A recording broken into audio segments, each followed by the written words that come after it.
terhormat kepada Ibu Doroti Panjaitan SMFSI, kepada teman-teman semua yang saya sayangi. Di sini saya sebagai moderator pada presentasi kali ini. Sebelumnya perkenalkan, nama saya Siti Nur Hasanah dengan NPM 22111021106. Di sini kelompok kami akan mempresentasikan bagaimana mengelola sumber daya manusia.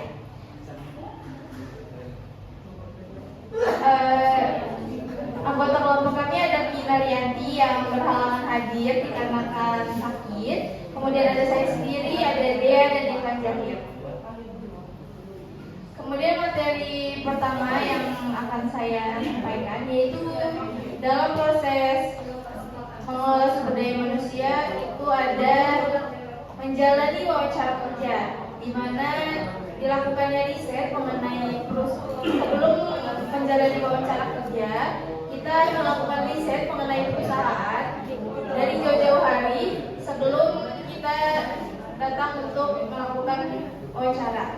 Yang kedua, riset juga mengenai industri dan pesaing pada perusahaan tersebut. Kemudian yang ketiga, putuskan sebelum hari H bagaimana Anda akan menjawab pertanyaan wawancara dari HRD. Kemudian perhatikan bahasa tubuh Anda. 5. Kajilah deskripsi pekerjaan Anda secara cermat, yaitu kayak gimana sih pekerjaan yang kita lamar itu, deskripsi secara singkatnya gimana. Terus dijawab kembali result Anda dengan pandangan kritis seorang wawancara. Jadi kita kaji lagi result yang kita buat itu udah sesuai dengan standar wawancara atau belum.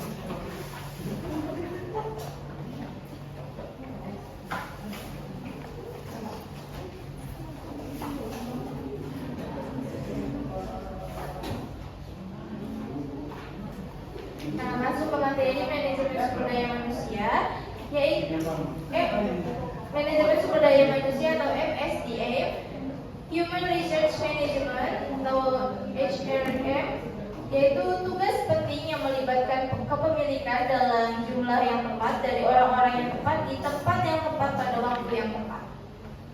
Jadi ini merupakan tugas di mana seorang memiliki kepemilikan atas sebuah jabatan untuk mencari orang-orang yang tepat untuk tempat-tempat yang tepat sesuai dengan waktu yang tepat. Kemudian ada pentingnya proses MSD, yaitu satu, proses ini menjadi sumber keunggulan kompetitif yang signifikan.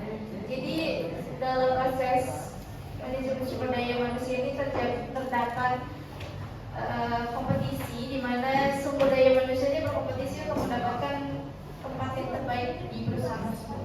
Kemudian proses ini, yang kedua, proses ini menjadi bagian penting dari strategi organisasi. Jadi dalam merekrut sumber daya manusia itu diperlukan oleh sebuah organisasi itu strategi supaya sumber daya manusia yang didapatkan bisa membantu dalam pelaksanaan strategi. Kemudian ada perlakuan organisasi terhadap karyawannya ternyata mempengaruhi secara signifikan kerja organisasi. Jadi perlakuan organisasi terhadap karyawan itu sangat penting, dimana kalau perlakuan organisasi kepada karyawan itu dulu akan mempengaruhi kerja karyawan menjadi buruk. Kemudian ada proses MSD, yaitu ada lingkungan eksternal, di mana perencanaan sumber daya manusia, di mana itu biasanya terjadi perekrutan. Jika terjadi penolakan itu akan berhenti di situ. Jika lanjut akan direkrut, lalu diseleksi, kemudian diidentifikasi, lalu diseleksi karyawan yang kompeten. Lalu ada orientasi, pelatihan, lalu memberi karyawan keterampilan dan pengetahuan terkini. Kemudian manajemen kinerja, kompensasi dan manfaat. Selanjutnya pengembangan karir. Yang terakhir mempertahankan Dalam proses MSDM ada 4 faktor eksternal, yaitu pengaruh ekonomi, peraturan pemerintah, serikat pekerja, dan tren demografis.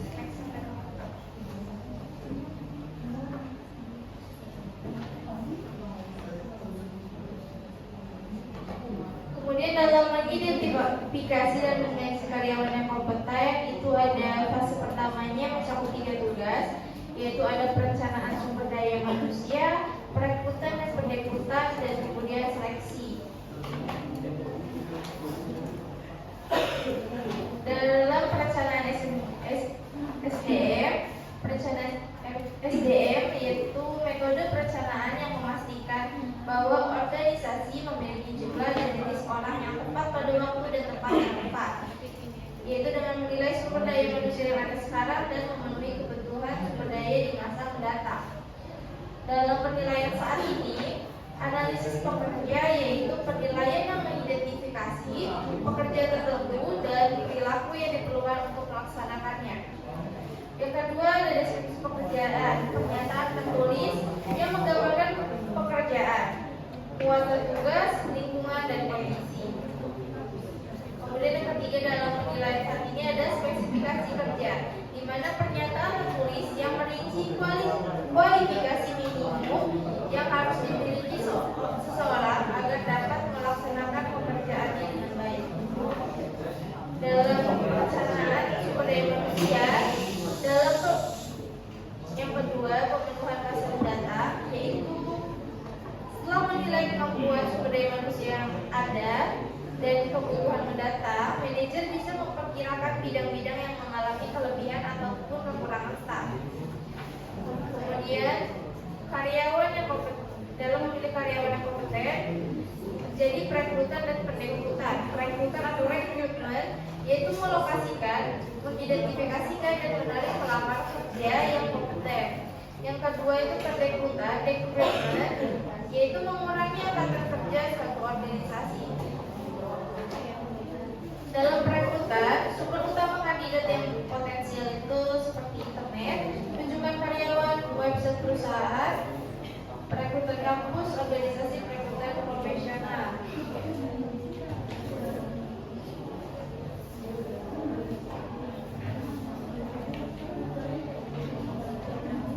Berikut ini beberapa pengumpulan dari sumber-sumber info untuk mencari pekerjaan itu di internet.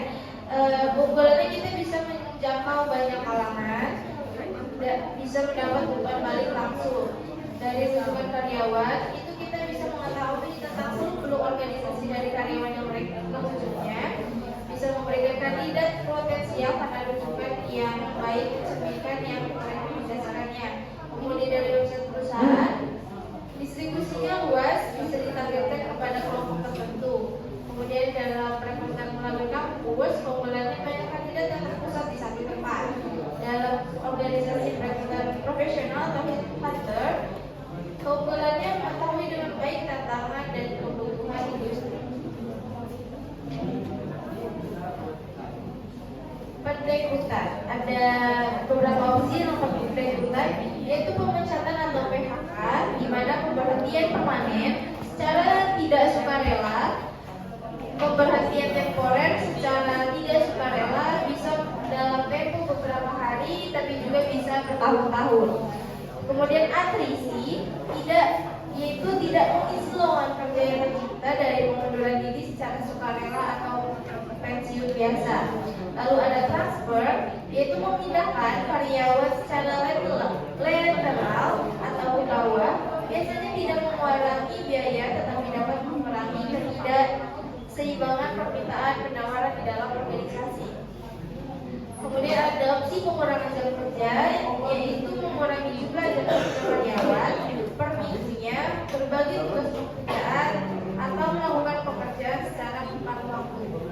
Kemudian ada pensiun dini, yaitu memberikan insentif kepada karyawan senior yang lebih tua untuk mengambil pensiun sebelum tanggal pensiun normal mereka.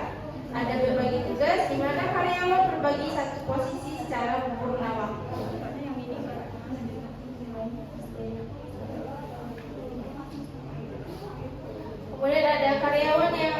karyawan yang kompeten itu di cara memilih dalam memilih karyawan kompeten itu ada seleksi di mana perusahaan menyaring pelamar kerja agar memastikan bahwa kandidat yang paling layaklah yang dapat diterima. Dalam seleksi pengambil keputusan, ketika diterima dan berhasil untuk kinerja dalam pekerjaannya, nantinya ada diterima lalu berhasil menjadikan keputusan yang tepat atau menolak menjadi keputusan kesalahan penolakan, kemudian tidak berhasil tapi diterima itu bisa menjadi kesalahan penerimaan, ditolak tidak berhasil merupakan keputusan yang tepat. Dalam seleksi ada alat-alatnya yaitu seperti formulir aplikasi, tes tertulis, sampling pekerjaan, dan pusat penilaian. Kemudian ada wawancara, investigasi latar belakang. Yang ketujuh ada pemeriksaan fisik.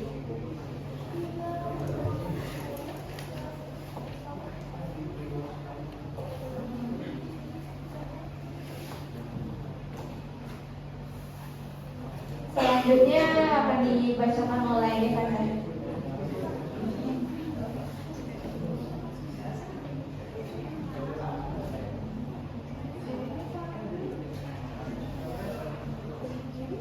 Materi selanjutnya yaitu memberikan karyawan keterampilan dan pengetahuan. 1. Karyawan baru harus menyesuaikan diri dengan budaya organisasi, orientasi, serta dilatih atau diberi pengetahuan lebih bekerja secara konsisten dengan tujuan organisasi. 2. Karyawan saat ini mungkin harus menyelesaikan program pelatihan demi meningkatkan atau memperbarui keterampilannya. Yang ketiga, orientasi, memperkenalkan karyawan baru pada pekerjaan dan organisasinya. Orientasi sangat penting karena mempermudah transisi pihak luar pihak dalam, serta membuat karyawan baru merasa nyaman dan mudah beradaptasi, mengurangi kecenderungan pergaulan kerja yang buruk, mengurangi kemungkinan pengunduran diri secara mendadak. Selanjutnya, keterampilan dan pengetahuan latihan karyawan. Ada 2 jenis latihan. Yang pertama, pelatihan umum meliputi keterampilan komunikasi, keterampilan komputer, layanan pelanggan, pengembangan diri, dan sebagainya. Yang kedua, pelatihan spesifik meliputi keterampilan hidup atau kerja dasar, edukasi konsumen, kesadaran keagamaan atau budaya, mengelola perubahan, dan sebagainya. Pelatihan karyawan. Pelatihan bisa diberikan melalui metode pelatihan tradisional, on the job, mentoring dan coaching, latihan pengalaman, buku kerja atau manual dan kelas pelatihan. Bisa juga metode berbasis teknologi, CD, DVD, rekaman video atau audio, video conference atau telepon conference atau e-learning. Mempertahankan karyawan kompeten dan berkinerja baik. Karena investasi dana yang besar dalam rekrutan, seleksi, orientasi, dan pelatihan karyawan, organisasi pasti ingin mempertahankan karyawan, terutama yang kompeten dan berkinerja baik, yang mengelola kinerja karyawan, 2 kompensasi dan tunjangan. Mempertahankan karyawan melalui manajemen kinerja karyawan. Yang pertama, sistem manajemen kinerja, performance management system. Sistem yang menetapkan standar kinerja yang digunakan dalam mengevaluasi kinerja karyawan. Manajemen kinerja karyawan ada 7. 1. Penulisan esai. 2. Peristiwa penting. 3. Skala penilaian grafis. 4. BAS. 5. Perbandingan multi karyawan. 6. MBO. 7. Penilaian 360 derajat. Mempertahankan karyawan melalui kompensasi dan tunjangan. Yang pertama, sistem pengupahan berbasis kemampuan diberi imbalan bagi karyawan atas keterampilan kerja dan kompetensi yang mereka tunjukkan. Yang kedua, dalam sistem gaji variabel, kompensasikan karyawan bergantung pada kinerja mereka. Isu-isu kontemporer dalam mengelola SDM. Ada 4. Yang pertama, mengelola kerampingan perusahaan. Kedua, pelecehan seksual. 3, keseimbangan pekerjaan kehidupan. 4, mengendalikan biaya SDM. Yang terakhir,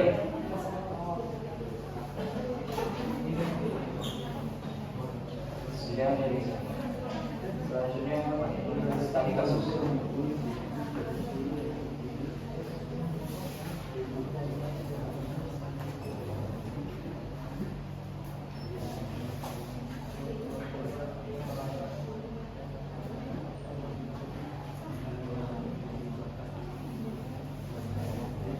Oke, selanjutnya mengenai studi kasus, yaitu kasus Lion Air dan AirAsia, bukti buruknya kualitas SDM Indonesia.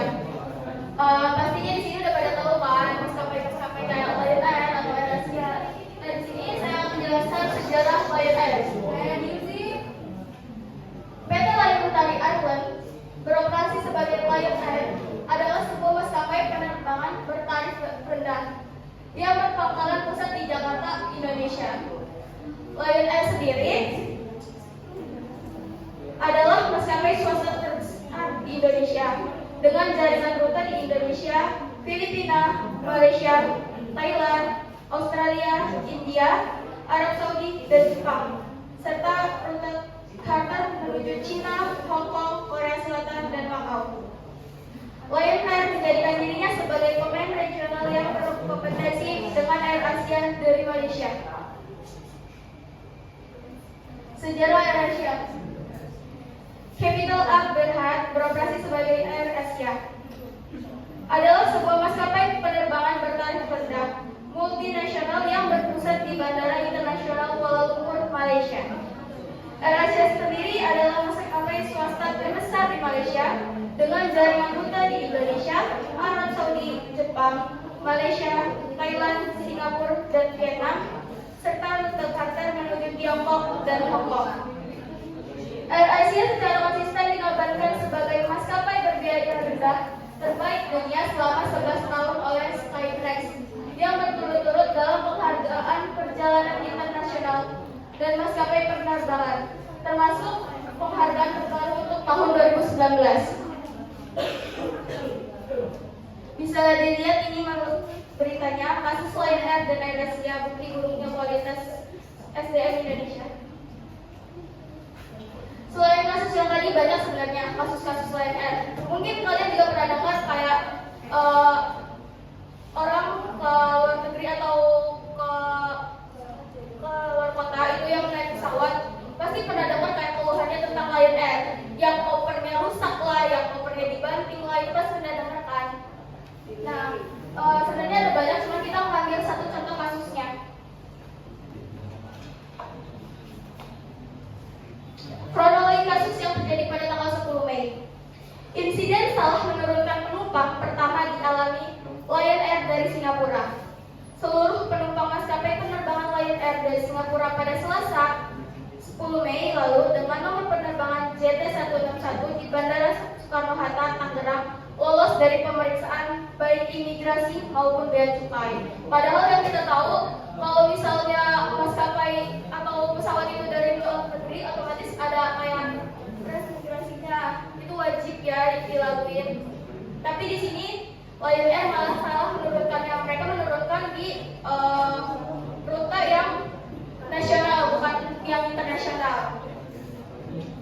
Informasi didapat, pesawat yang tiba sekitar pukul 19.30 waktu Indonesia bagian Barat itu keluar melalui terminal 1 domestik, bukan terminal internasional. Hal itu jelas mengkaitkan seluruh penumpang yang masuk ke Indonesia menjadi ilegal. Tak berselang lama, maskapai penerbangan AirAsia juga mengalami hal yang sama.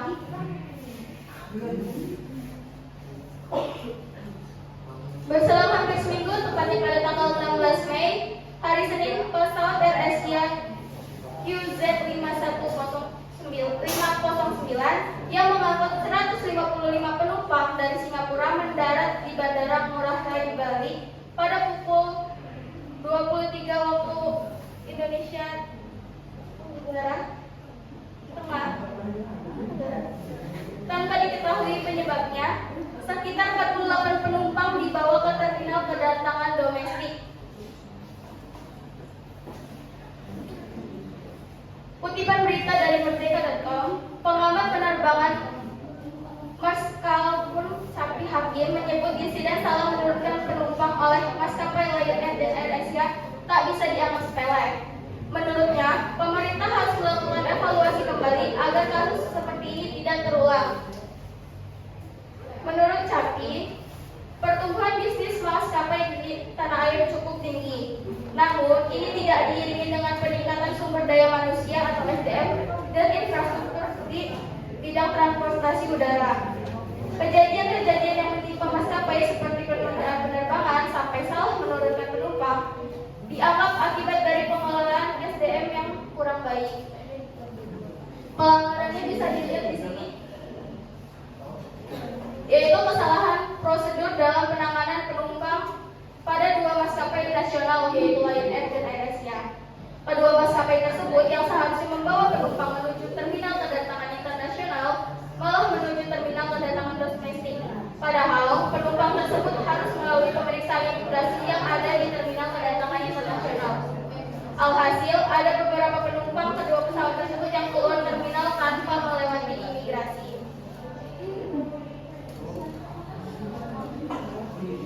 Sanksinya yaitu Dirjen Perhubungan Udara Kemenhub mengeluarkan surat pembekuan sementara izin ground handling PT Lion Air Group dikeluarkan oleh Dirjen Perhubungan Udara pada 17 Mei 2016 melalui surat nomor 109/8/DRCU/DBU 2016, yaitu perihal pembekuan izin kegiatan pelayanan jasa terkait bandar udara PT Lion Air di Bandara Internasional Soekarno-Hatta. Pada waktu bersamaan, pada tanggal 17 Mei 2016, Dirjen Perhubungan Udara juga mengeluarkan surat pembekuan sementara izin PT Indonesia Air Asia melalui surat nomor AU 109/8/DRCU/DBU 2016 perihal pembekuan izin ground handling PT Indonesia Air Asia di Bandara Ngurah Rai Denpasar. Di sini menurut pendapat kami, pengelolaan SDM adalah bagian penting yang harus dihadapi organisasi. Melihat kasus Lion Air dan AirAsia adalah bukti buruknya kualitas sumber daya manusia di Indonesia, kami tentunya tidak setuju. Menurut kami, kejadian seperti ini bisa terjadi di organisasi manapun, tidak hanya karyawan Indonesia, tetapi juga bisa di negara lain. Ada banyak maskapai penerbangan di Indonesia. Selain itu, Lion Air dan AirAsia bukan satu-satunya perusahaan di Indonesia. Jika dihitung persentasenya, tidak cukup untuk mengatakan bahwa SDM Indonesia itu miskin, karena kegagalan kedua maskapai tersebut tidak mewakili SDM negara Indonesia. Meskipun ada insiden yang menimbulkan dampak yang luar biasa, penyebab insiden tersebut dikatakan sepele, namun memiliki dampak yang besar tentang pengoperasian organisasi ini. Namun tetap tidak mempresentasikan bahwa semua SDM Indonesia buruk. Karena Indonesia besar, banyak juga maskapai penerbangan Indonesia lainnya yang juga memberikan pelayanan yang cukup baik. Terakhir.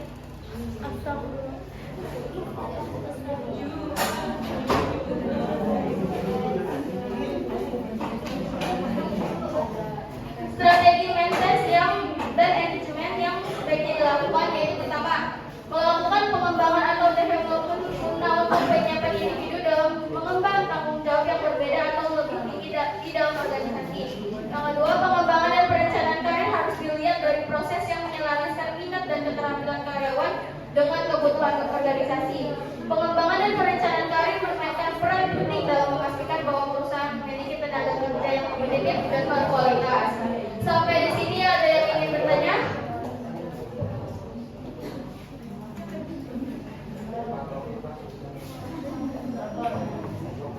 Buat teman-teman, di sini ada yang memiliki pertanyaan.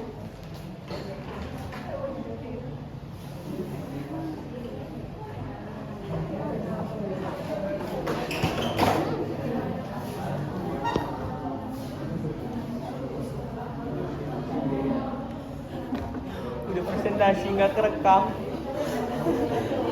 Sakit bener lah. Oh, 25 menit.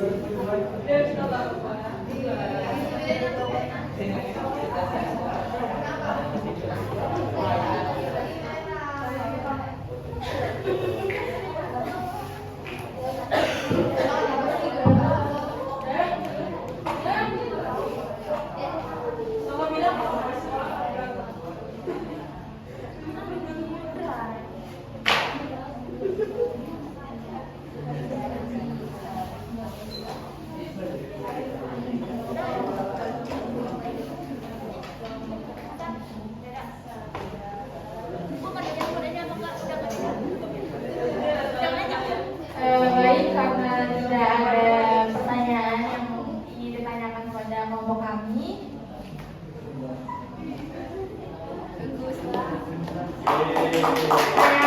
Jadi presentasi pada hari ini sebelumnya kami mohon maaf jika ada kekurangan atau kesalahan. Kami akhiri, wassalamualaikum warahmatullahi wabarakatuh.